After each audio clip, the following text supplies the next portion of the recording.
عزیزان گرامی وقار، ہم آج کی اس مجلس میں سلطان الاولیاء معین المشائخ سیدی آقائی مولائی غریب نواز معین الدین حسن چشتی رضی اللہ تعالی عنہ کے عرس مبارک کی تقریب میں حاضر ہیں، اور ہم سب اولیاء کاملین کے غلاموں میں سے شمار ہوتے ہیں۔ بارگاہ غریب نواز میں خراج عقیدت پیش کرنا ہم سنی مسلمانوں کا اخلاقی فرض ہے، اس لیے کہ ہم اپنے آنے والی نسلوں کو یہ پیغام دیتے رہیں، جو آپ کی نئی نسل کہیں یہ نہ سمجھ لے کہ اسلام ہمارے گھروں میں ٹائی سوٹ بوٹ والوں کے ذریعے سے آیا ہے، بلکہ ہم یہ ہر سال عرس منا کر اپنے بچوں کو اس علم کو ٹرانسفر کرنا چاہتے ہیں کہ بچے ہمارے گھروں میں اسلام صرف ڈاکٹروں انجینئروں سے نہیں، معین الدین حسن چشتی سے آیا ہے، اولیاء کاملین صوفیاء و مشائخ کے طریقے سے آیا ہے، اور وہی دین جو آیا خالص دین تھا، پیوریٹی والا تھا۔ یہ اور بات ہے کہ زمانے کی نیرنگیوں نے اسے مختلط کر دیا اور نئے نئے فرقے جنم لینے لگے۔ ہندوستان کے مسلمانوں سے میں ایک گزارش ضرور کروں گا، بہت سارے لوگ یہ کہتے ہیں کہ بہت اختلافات ہیں، کتنے فرقے ہیں، کتنی جماعتیں ہیں۔ آپ چاہتے ہو کہ انتشار ختم ہو جائے؟ آپ چاہتے ہو کہ امت مصطفیٰ میں فرقے ختم ہو جائے؟ دوسری دنیا کی بات چھوڑیں، ہم ہندوستان کی بات کرتے ہیں۔ سارے مسلمانوں سے میں یہ کہوں گا، اگر انتشار، افتراق، فتنہ، فساد، اختلاف سب ختم کرنا چاہتے ہو تو میری ایک دعوت ہے، آ جاؤ سارے فرقے اس دین پر جمع ہو جائیں جس پر غریب نواز تھے، اور جو غریب نواز لے کر کے آئے، چلو اس پر جمع ہو جاتے ہیں، کوئی فرقہ باقی نہیں رہے گا۔ پھر اگر تم اس پر جمع نہیں ہوتے تو اس کا مطلب ہے کہ تمہارا دین نیا ہے اور ہمارا دین 800 سال پرانا ہے۔ الحمدللہ ہم نئی شورشوں سے اور ڈالروں سے، ریال سے آئے ہوئے دین کے پیروکار نہیں ہیں، ہم الحمدللہ درویشوں کے دین پر قائم ہیں، اولیاء کاملین کے مسلک پر قائم ہیں۔ عزیزان گرامی وقار، آج وقت بہت کم ہے، میں مختصر وقت میں جو بات پیش کر سکتا ہوں وہ یہی ہے کہ فرامین غریب نواز کو آپ کے سامنے رکھ دیا جائے۔ یہی حقیقت میں عرس بھی ہے۔ عرس کا مطلب صرف اور صرف فاتحہ اور نیاز کھا کر کے چلے جانا نہیں ہے، بلکہ عرس کا مطلب یہ ہے کہ صاحب عرس کی تعلیمات کو عام کیا جائے، لوگوں میں ان کے فرامین کو پھیلایا جائے۔ بہت کم لوگ جانتے ہوں گے کہ ان کے اقوال کیا تھے، غریب نواز کے فرامین کیا تھے، آپ نے لوگوں کو کیا چیزیں بیان کی ہیں۔ یہ تمام فرامین کی طرف توجہ دلانا ہر عالم دین کی ذمہ داری بھی۔ میں مختصر سی سیرت آپ کی رکھوں گا کہ الحمدللہ ہمارے اہل سنت و جماعت کے کھاتے میں اور ہماری فہرستوں میں اتنے بڑے بڑے مشائخ اور اولیاء کاملین ہیں کہ ان کی سیرتیں بیان کرتے کرتے سالوں سال گزر جائیں گے۔ اسی لیے اے سنی مسلمانوں، آپ اولیاء کی صرف مزاروں اور قبروں کو نہ دیکھو بلکہ ان کی کتابوں کو بھی دیکھو۔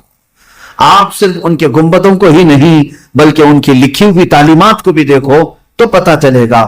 صرف گنبدوں کو اور مزاروں کو دیکھ کر کے عقیدت رکھنے والے کی عقیدت اور ہے، اور ان کی تعلیمات پڑھ کر کے عقیدت رکھنے والے کی عقیدت اور۔ اس لیے کہ جو بہک گئے، گمراہ ہوئے، جو بہک گئے، اولیاء سے دور ہوئے، یہ کون لوگ ہیں؟ جو صرف مزارات کو دیکھ کر کے اعتقاد رکھتے تھے، عقیدت رکھتے تھے، انہوں نے اولیاء کو پڑھا نہیں تھا، اس لیے شیطان انہیں گمراہ کر دیا۔ اور جو اولیاء کو پڑھ کر کے ان کے محب ہوتے ہیں، چاہنے والے ہوتے ہیں، انہیں جلدی کوئی گمراہ نہیں کرے گا، اسی لیے کہ انہوں نے صرف ظاہر کو دیکھ کر کے محبت نہیں کی ہے بلکہ ان کی تعلیمات کو دیکھ کر محبت کیا ہے۔ غریب نواز سے اگر محبت ہو، آپ حقیقت میں محبت کرتے ہو، تو ان کی کتابیں کہاں ہیں؟ پوچھیں کہ سرکار غریب نواز رضی اللہ تعالیٰ عنہ نے کتنی کتابیں لکھی ہیں، امت کے درس کے لیے، اپنے سلسلے کے لیے کیا چیزیں آپ نے قیمتی چھوڑی ہیں، وہ چیزیں آج امت کو چاہیے کہ معلومات کرے۔ کوئی بھی آدمی زندہ رہتا ہے تو اپنی تحریروں سے زندہ رہتا ہے، اپنی تعلیمات سے زندہ رہتا ہے۔ سرکار غریب نواز رضی اللہ تعالیٰ عنہ اپنے مشن، اپنی تحریریں، اپنی تقریریں اور اپنی تبلیغ کی وجہ سے 800 سال سے بھی ہماری محفلوں میں زندہ ہے۔ یہی زندگی ہے. اور بعد میں آنے والوں کو چاہیے کہ ان کی تحریریں اور تقریریں ان کی تعلیمات کی طرف توجہ کریں. اعلیٰ حضرت امام احمد رضا خان فاضل بریلوی رضی اللہ تعالیٰ عنہ کا اس قدر جو چرچا ہوتا ہے, تذکرہ ہوتا ہے, کیوں؟ اعلیٰ حضرت کی سینکڑوں کتابیں آج ہمارے درمیان موجود ہیں. تو امت کو جو انہوں نے دیا ہے وہ ایک بہت عظیم تحفہ ہے. لیکن عوام کا حال یہ ہو گیا کہ عوام صرف ان کی قبروں تک رہ گئے اور ان کی تعلیمات تک پہنچ ہی نہیں پاتے. ان کے گنبد اور ان کے نیاز اور ان کے منتوں تک رہ گئے, لیکن ان کی تعلیمات اور ان کی کتابوں تک نہیں رہے. مجھے بتاؤ اے سنی مسلمانوں, ہزاروں کی تعداد میں زیارت پر جانے والے مٹھائیاں, نان کھٹائیاں, پیڑے سب تو لے کر کے آتے ہوں گے جس جگہ جاتے ہیں صاحب عرس, خواہ وہ بریلی شریف ہو کہ اجمیر شریف ہو کہ کلیر شریف ہو, جہاں پر جاتے ہیں آپ اپنے گھر واپس آنے کے وقت نیاز کے طور پر فاتحہ کے بعد کچھ نہ کچھ مٹھائی لاتے ہیں. اچھی بات ہے, یہ مستحسن ہے, آپ اپنے گھر والوں کے لیے وہاں کا تبرک لے کر کے آتے ہیں. لیکن کیا کبھی کوئی ان کی بارگاہوں میں حاضر ہو کر کے ان کی لکھی ہوئی کوئی کتاب لے کر کے آتا ہے؟ اے پنہ نہیں آتا, کم سے کم اپنی لائبریری میں تو سجا دیتا. گھر میں لے کر کے آتا, یہ کہتا کہ اجمیر گیا, مٹھائی تو لے کر کے آیا, لیکن سرکار غریب نواز کی زندگی میں لکھی ہوئی کتاب بھی لے کر کے آیا. ہو سکتا تمہاری نسل میں یا تمہارے گھر میں عورتیں کسی نہ کسی دن اٹھاتی اور پڑھتی, پھر محبت غریب نواز ان کے سینوں میں ویسی معجزن رہتی. ورنہ یہ ٹی وی کا زمانہ ہے, سوشل میڈیا کا زمانہ ہے, اور کسی پر کوئی کنٹرول نہیں ہے. سوشل میڈیا میں کون کیا دیکھتا ہے, کیا اس کے پاس آتا ہے, کسی کی کوئی روک تھام نہیں ہے. تم ہزار سنی صحیح العقیدہ ہو, تمہارے بچوں کے موبائل پر جب تقریریں آنے لگتی ہیں تو اس کا کوئی انتظام انٹرنیٹ پر نہیں ہے کہ صرف اور صرف حق بات ہی آئے گی اور باطل باتیں نہیں آئیں گی, سب آتی رہیں گی. اس مکسچر کلچر میں جب بچے دیکھتے ہیں تو کہیں ایسا نہ ہو کہ ان کے دل و دماغ میں اولیاء کی گستاخی آ جائے, توہین آ جائے, برے خیالات آنے لگے. ظاہر سی بات ہے اپنے گھروں میں کتابوں کو بھی سجاؤ, اولیاء کی تعلیمات کو بھی. سرکار غریب نواز معین الدین حسن چشتی رضی اللہ تعالیٰ, نام حسن ہے لیکن اللہ نے غریب نواز سے آپ کو مشہور معروف فرمایا, اور ہے بھی آپ غریب نواز. ایک لقب ہے میرے آقا سرکار غریب نواز کا, عطائے رسول. عطائے رسول اس کا مطلب ہوتا ہے رسول کی عطا. حضور صلی اللہ تعالی علیہ وسلم کی عطا کس کے لیے؟ خاص طور پر ہندی مسلمانوں کے لیے, ہندوستانی مسلمانوں کے لیے رسول پاک کا سب سے بڑا تحفہ غریب نواز کی شکل میں موجود ہے. وہ نعمت جو اللہ تعالیٰ نے ہندوستانیوں کو عطا کی وہ غریب نواز کی شکل میں عطا فرمائی. حضرت سلطان الاولیاء معین المشائخ غریب نواز رضی اللہ تعالیٰ مدینہ طیبہ حاضر تھے تو میرے آقا صلی اللہ تعالیٰ علیہ وسلم کے حکم پر جو بشارت ہوئی ہندوستان تشریف لائے. یہاں تک کہ روایات میں یہ ملتا ہے کہ حضرت سرکار غریب نواز کو رسول پاک صلی اللہ تعالیٰ علیہ وسلم نے ہندوستان کا پورا نقشہ, پوری وادیاں, پورے میدان, پورے سب بستیاں ان کی آنکھوں کے سامنے فرما دی. حضرت سرکار غریب نواز فرماتے میں نے اجمیر کی پہاڑیاں تک دیکھ لی, مدینے سے پہاڑیاں تک میں نے مدینے سے دیکھ لیا تھا. رسول کریم صلی اللہ تعالیٰ علیہ وسلم نے دکھایا تھا.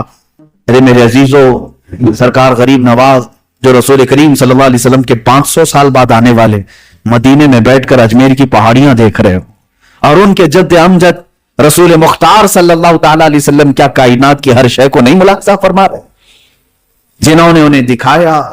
اور سرکار غریب نواز رضی اللہ تعالیٰ ہندوستان جو تشریف لائے بڑی کٹھناؤں کے ساتھ, کٹھنائیں آپ نے دیکھی, مشکلات دیکھی, مشقتیں دیکھی, پھر بھی آپ ہندوستان جس راستے سے آئے وہ بڑی لمبی تاریخ ہے میرے عزیزو.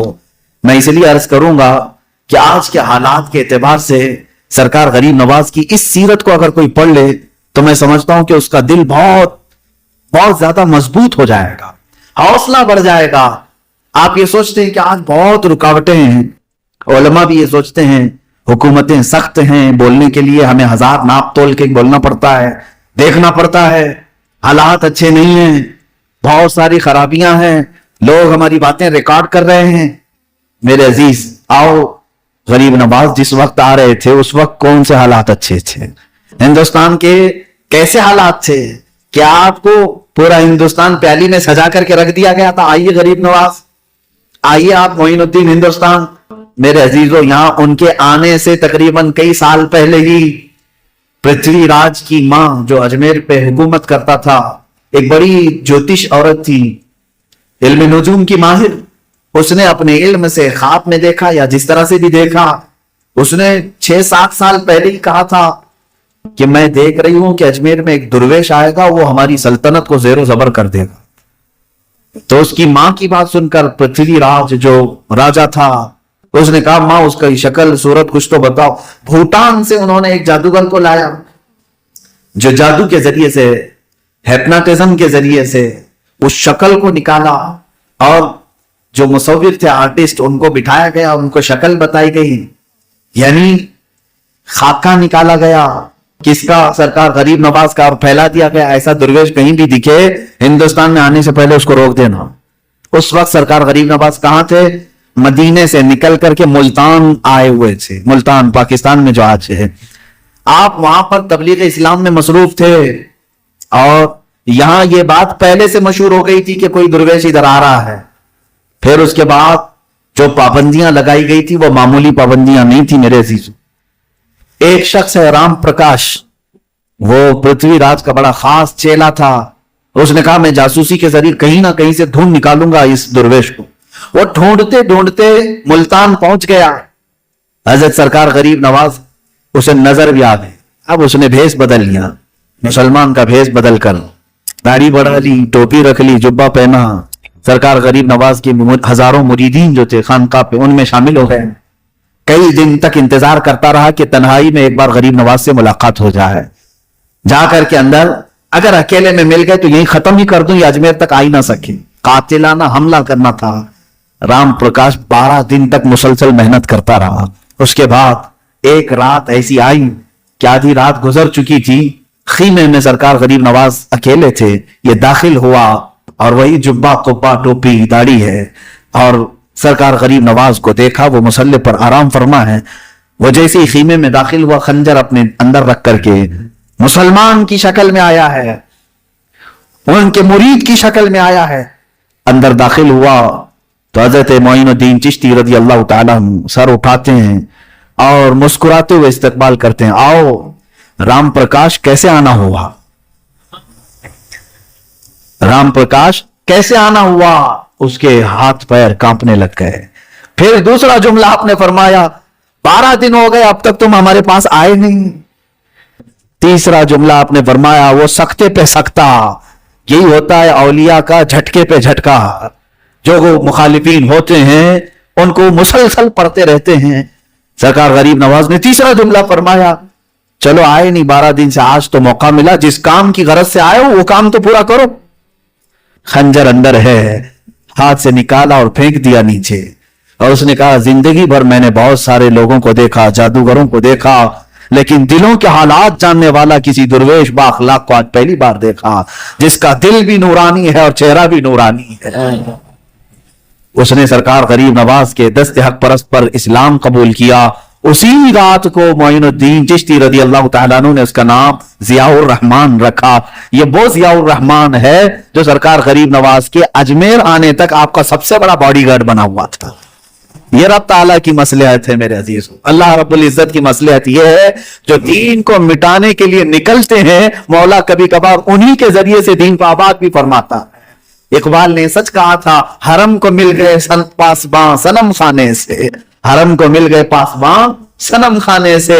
آج بھی میں یہی امید کرتا ہوں کہ مولا تعالیٰ جو اسلام کو مٹانے کے لیے مینار اور مسجدوں کو تباہ کرنے کی کوششیں کر رہے ہیں، ایک دن آئے گا کہ انشاءاللہ وہی محراب و منبر کو بھی آباد کریں گے. اللہ ہدایت عطا فرمائے. سرکار غریب نواز رضی اللہ تعالیٰ ہندوستان آئے. ہم تو میاں پروگراموں میں آتے ہیں، ہماری کون سی بڑی طاقت ہے، کون سا بڑا استقبال، ہماری کون سی حیثیت ہے، یا پھر ہم کون سا بہت بڑا کام کر رہے ہیں. یا تو پہلے سے فیلڈ ہموار ہے، آنے سے پہلے نعرے، جانے کے وقت نعرے، استقبال.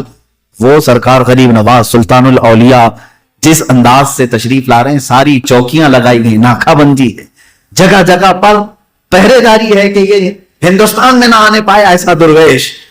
باوجود اس کے جب ملتان سے آپ نکلے، پنجاب کے راستے سے آ رہے تھے، امرتسر، پٹیالہ، یہ تمام راستے ہوتے ہوئے دلی آنا تھا. ضیاء الرحمن نے کہا کہ حضور